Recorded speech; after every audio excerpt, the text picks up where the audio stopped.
కీర్తనలు 92వ అధ్యాయం 8వ వచనం నుంచి 15వ వచనం వరకు. 92వ అధ్యాయం 11వ వచనం. నా కొరకు పంచిన వారి గతి నా కన్నులు నా ఆశ తీరా చూచను, నాకు విరోధముగా లేచిన దుష్టులకు సంభవించినది నా చెవులకు వినపడను.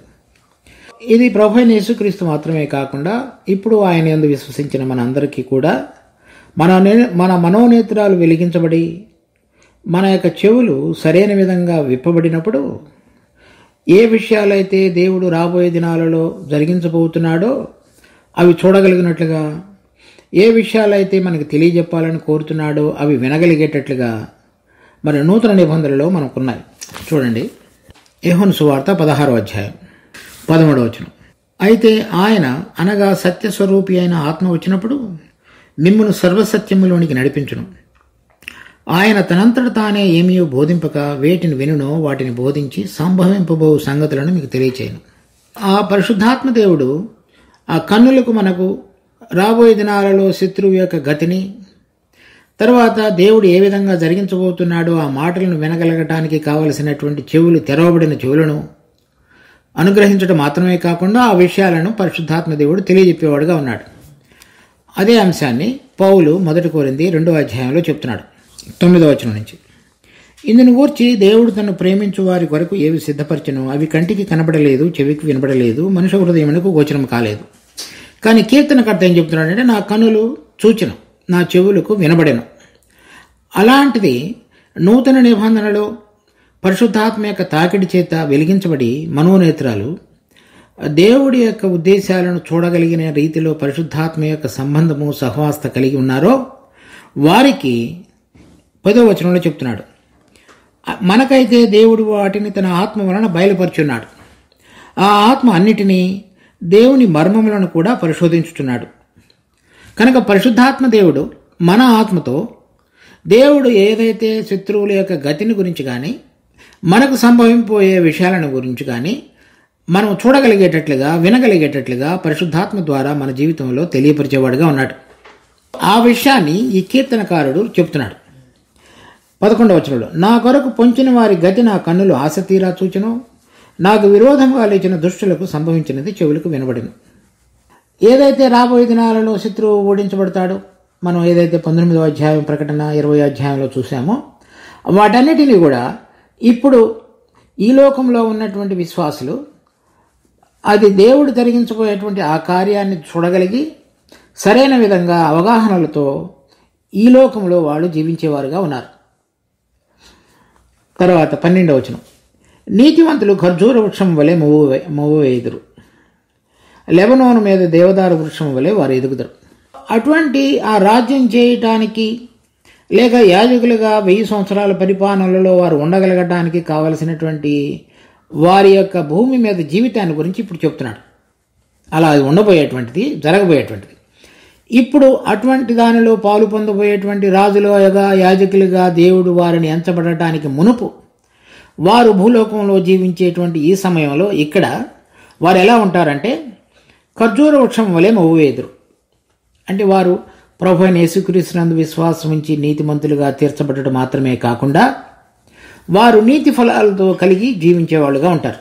అంటే వారు అలవాటుగా క్రమంగా దేవుని యొక్క జీవాన్ని సంతరించుకొని ఆ జీవం ద్వారా దేవుడు ఏదైతే నీతి లేక ఆయన దృష్టిలో యోగ్యమైనది, సరైనది అని వాళ్ళకు తెలియపరుస్తున్నాడో దాని యొక్క క్రమంలో జీవించేటువంటి బిడ్డలని అర్థం.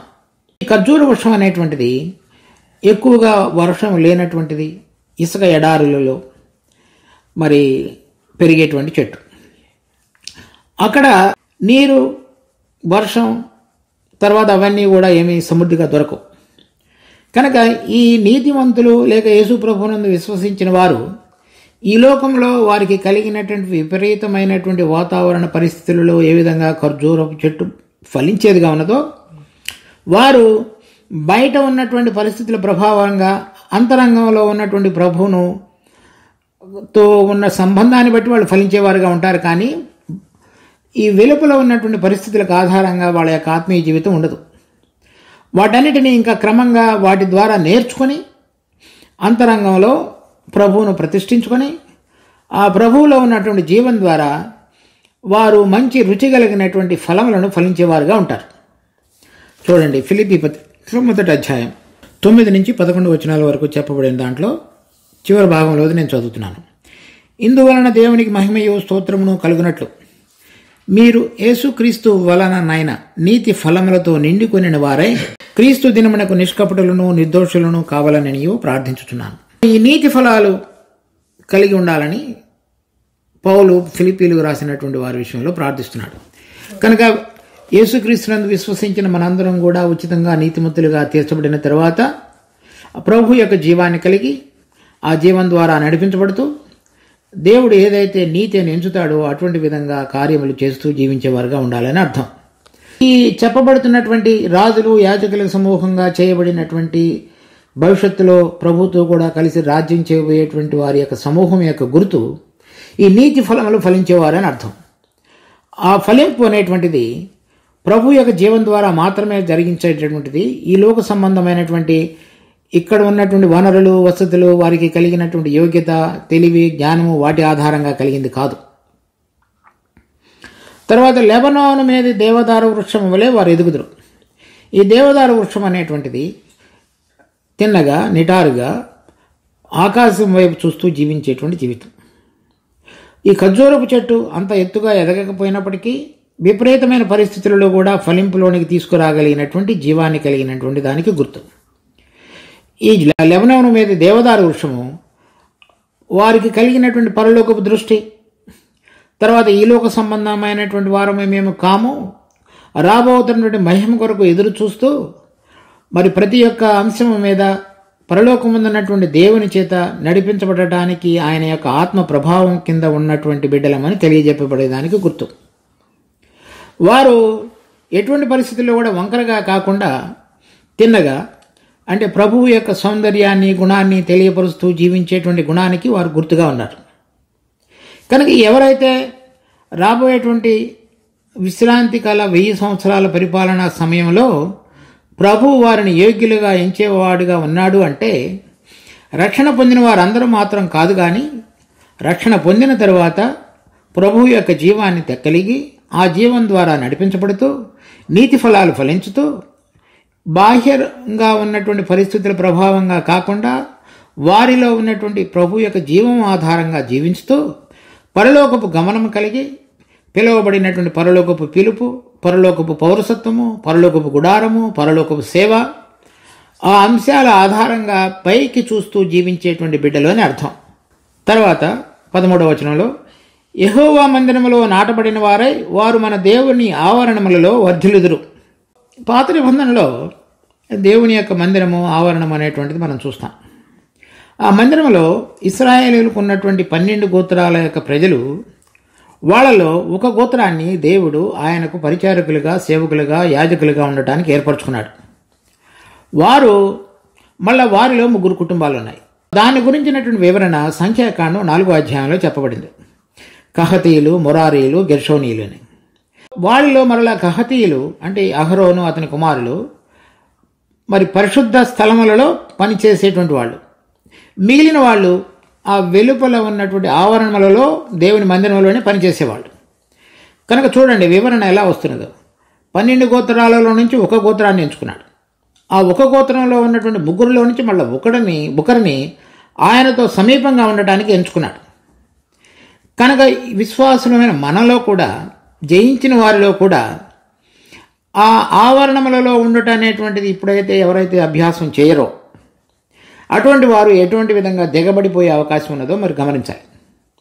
అయితే నూతన నిబంధనలో ఈ లేవీయులు అనేటువంటి ప్రత్యేకత్వం లేదు, కానీ అందరూ కూడా యాజకులుగా చేయబడినటువంటి విధంగా ఎవరెవరైతే ప్రభువును ప్రేమించి ఆయన యొక్క ఉద్దేశాలను కొనసాగించడానికి తాము ప్రతిష్ఠించుకొని ఆయన జీవం ద్వారా ఆయనని ప్రేమిస్తూ నడుస్తారో వాళ్ళందరూ కూడా అందరినీ కూడా ఆయన యాజకులుగానే పిలుచుకున్నాడు.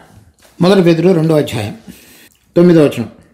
అయితే మీరు చీకటిలో నుండి ఆశ్చర్యకరమైన తన వెలుగులోనికి మిమ్మల్ని పిలిచిన వాని గుణాతిశయములను ప్రచురము చేయ నిమిత్తము ఏర్పరచబడిన వంశమును, రాజులైన యాజక సమూహమును. ఈ యాజక సమూహం అనేటువంటిది పాత నిబంధనలో లేవీయులకు మాత్రమే చెల్లింది, కానీ నూతన నిబంధనలో అందరికీ సంబంధించిందిగా ఉంది. అయితే దేవుడు ఆ ఎవరిని ఆయన యొక్క పరిశుద్ధతకు, పవిత్రతకు, ఆయన యొక్క ప్రభావానికి తగినటువంటి విధంగా నడుచుకునేటువంటి వారు ఆయనతో సమీపంగా ఉండగలరు. నేను నా ఇష్టం వచ్చినట్లుగా జీవిస్తాను అని ఆయన యొక్క పరిశుద్ధతకు, తర్వాత ఆయన యొక్క ప్రభావానికి భిన్నంగా జీవించేటువంటి విషయాలలో అయితే ఆయన కాంప్రమైజ్ కాడు. ఆ విషయాన్ని మనం గుర్తెరగాలి. ఆయన దహించు అగ్ని. అలాగే అహరోను కుమారులు దేవుడు అంగీకరించినటువంటి అర్పణం తీసుకొచ్చినప్పుడు వారు కాల్చివేయబడ్డారు, చనిపోయారు. కనుక ఈ ఆవరణములలో నివసించుట అనేటువంటి నూతన నిబంధనలో కూడా మనము అటువంటి పరిశుద్ధతను, అంకిత భావాన్ని, ఆయన నామానికి తగినటువంటి విధంగా మనం సేవించగలిగినటువంటి తత్పరతను దేవుడు మన జీవితాల్లో చూడాలి. అటువంటి వారందరూ కూడా ఆయన యాజకులే. అలాంటి వారి కాని పక్షంలో మనం రాబోయేటువంటి దినాలలో ఆ యాజకత్వాన్ని కూడా మనం జరిగించలేము. 14వ వచనం, నాకు ఆశ్రయదుర్గమైన యెహోవా యథార్థవంతుడనియు ఆయన యందు ఏ చెడుతనము లేదని ప్రసిద్ధి చేయుటకై వారు ముసలితనం ముందు ఇంకాను చిగురు పెట్టుచుందరు, సారమ కలిగి పచ్చగా ఉండరు. ఆయన ప్రభావాన్ని ఇప్పుడు ఉన్నటువంటి మన దినదిన జీవితంలో ఆయన యథార్థవంతుడు, అనగా వాగ్దానములు ఇచ్చి నెరవేర్చువాడని, మన జీవితంలో ఆయన మనలను పిలిచి రక్షించి ఉచితంగా నీతిమంతులుగా తీర్చుట మాత్రమే కాకుండా మనము మన ప్రభు అయిన యేసుక్రీస్తు యొక్క మరణ, భూస్థాపన, పునరుద్ధాన సాదృశ్యములలో ఐక్యత కలిగినటువంటి విధంగా మనలను ఎంచుకునటం ద్వారా ఆయన పరిశుద్ధాత్మ మనలో ఉండి ఆయన యొక్క ఉద్దేశాల మేరకు దినదినము మనలను నడిపించేటువంటి వాళ్ళని వాళ్ళ జీవితాలలో రుచి చూచి వాళ్ళు దాన్ని ప్రకటించేవారుగా ఉన్నారు. ఎలా ఉన్నారంటే వారు ముసలితనం అందు కూడా సారం కలిగి పచ్చగా ఉందరు. సో మనలో ఈ ముసలితనం అనేటువంటిది శరీరానికి సంబంధించింది. అంటే శరీర సంబంధమైనటువంటి జీవం ఏదైతే ఉన్నదో మనందరిలో కూడా పని చేయటం అనేది, అంటే మన గుండె, కాలేయము, తర్వాత మన యొక్క మూత్ర పిండములు, ఇవన్నీ కూడా చక్కగా అవసరమైనటువంటివన్నీ కూడా సరిగా పనిచేస్తున్నటువంటి దానికి అవసరమైనటువంటి జీవం. అలా కాకుండా వేరొక జీవం ఉంది. ఆ జీవం అనేటువంటిది మనం ఆదాము నుంచి సంతరించుకున్నటువంటి జీవం కాకుండా మనలను ప్రేమించి మన కొరకై మన ప్రభు అయిన యేసుక్రీస్తు మరణించి తిరిగి లేచుట ద్వారా మనం పొందినటువంటి నూతనమైన జీవం. ఆ జీవానికి ముసలితనం లేదు. ఆ జీవం మనం రక్షించబడిన నాటికంటే మనం ఎదుగుతున్న కొలది ఆ జీవం మరింత బలంగా పనిచేసి మనలో చక్కగా ఏదైతే ఈ పాతది లోక సంబంధమైనది మనుషుని యొక్క బుద్ధి జ్ఞానముల చేత నడిపించబడేటువంటిదిగా కాకుండా ఈ సారం అనేటువంటిది ఆ ప్రభు యొక్క జీవము, లేక దేవుని ఆత్మచేత నడిపించబడుట, లేక పైన ఉన్నటువంటి విషయాల వైపు చూచి ఆకర్షించబడుట అనేటువంటి ఆధారంగా జీవించబడేటువంటిది. ఆ సారము మనము దేవునిలో విశ్వసించిన నాటిని యొక్క ప్రారంభ దినం కంటే అది మనం ఎంతగా ఎదుగుతూ ముందుకు సాగుతున్నామో అంతగా అది మరింతగా సారం కలిగేదిగా ఉంటున్నది. శరీర సంబంధమైనటువంటిది మెల్లగా అది ముసలితనంలోకి వస్తుంది. ప్రభు అయిన యేసుక్రీస్తులో మనం పొందినటువంటి జీవం ద్వారా నడిపించబడేటువంటి జీవితము అది అంతకంతకు ఇంకా బలమైనటువంటి, రుచికరమైనటువంటి, ప్రభావితమైనటువంటి, సారం కలిగినటువంటి జీవితంగా మార్చబడుతుంది. ఉదాహరణకు చూడండి, యాకోబు తను ప్రభువుని ఎరిగినటువంటి మొదటి దినాలలో ప్రభువుతోటి అంత దగ్గర సంబంధంతో జీవించిన వాడుగా లేడు. తర్వాత 4 భార్యలు, 12 మంది కుమారులతో కూడా తిరిగి వస్తున్నప్పుడు దేవుడు అతనిని దర్శించిన తర్వాత అతడు తొంటి నీరు వెరగొట్టబడిన తర్వాత దేవుని మీద ఆధారపడి జీవించడం అనేది నేర్చుకున్నాడు. అలా నేర్చుకున్న తర్వాత అతడు 70 మందితోటి కూడా ఐగుప్తులోనికి వచ్చినప్పుడు అతడు శారీరకంగా ఎటువంటి ప్రభావితమైనటువంటి జీవితాన్ని జీవించలేకపోయాడు. అతడు ముసలివాడైనప్పుడు యోసేపు యొక్క 2 కుమారులను కూడా తన కుమారులుగా తీసుకొని ఎవరిని ఏ విధంగా ఆశీర్వదించాలో దేవుని యొక్క నడిపింపు ద్వారా చేతులు అటు ఇటు మార్చి చిన్నవాడిని ఎక్కువగా ఆశీర్వదించినట్లుగా మనం చూశాం. తర్వాత అతడు ముసలివాడైనప్పుడు అతడు దేవుడు అతనికి అనుగ్రహించిన వాగ్దాన ప్రకారంగా తిరిగి మరలా ఆ కనాను దేశంలో పాతి పెట్టబడటానికి తన కుమారుడైన యేసేపు దగ్గర వాగ్దానాన్ని తీసుకున్నాడు. అంటే ఆ పరలోక సంబంధమైన చూడటానికి. అది ఆ కర్ర మీద ఆనుకొని దేవుని స్తుతిస్తూ ఆయన జీవాన్ని ప్రకటిస్తూ తన వెనక ఉన్నటువంటి తరం వారందరికీ కూడా రాబోయే దినాలలో మీరందరూ కూడా వెళ్ళవలసినటువంటి స్థలం అబ్రహాము ఇస్సాకులకు ఇచ్చినటువంటి వాగ్దాన దేశంలోనికి నేను వెళుతున్నాను, మీరు కూడా అక్కడికి రావాలని చెప్తూ వచ్చాడు. ఈ సారం అనేటువంటిది మనము ప్రారంభించినటువంటి ఆది దినాల కంటే విశ్వాస జీవితంలో చక్కగా కట్టబడుతున్న కొలది ఆ పరలోక సంబంధమైనటువంటి రాజ్యాన్ని గురించి, రాబోతున్నటువంటి విశ్రాంతిని గురించి ప్రకటిస్తూ చక్కగా జీవించగలిగినటువంటి జీవితానికి అది గుర్తుగా ఉండేటువంటిది.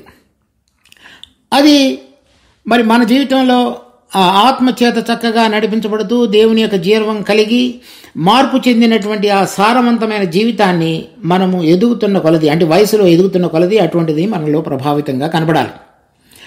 ఈ విశ్రాంతి దినంలో ప్రభుతో కూడా కలిసి విశ్రాంతిని పొంది రాజులుగా యాజకులుగా చేయబడేటువంటి వారిలో అదొక లక్షణం.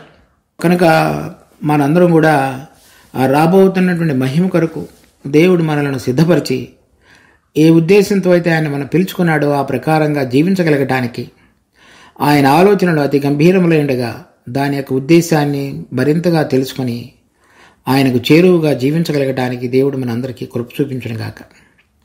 ప్రార్థించుకుందాం. దేవా, ఈ వాక్యమును మా కొరకే ఆశీర్వదించి మేము మీరు కోరిన విధంగా రాజులుగా యాజకులుగా ఎటువంటి గుణములతోటి ఇప్పుడు మా జీవితం కలిగి జీవించాలో అలా జీవించగలగట మీరు మాకు అనుగ్రహించిన ఆత్మ ద్వారా ప్రతిరోజు నడిపించమని కోరుతూ మా రక్షకుడైన యేసునామమును అడిగి ప్రార్థిస్తున్నాం తండ్రి. ఆమేన్.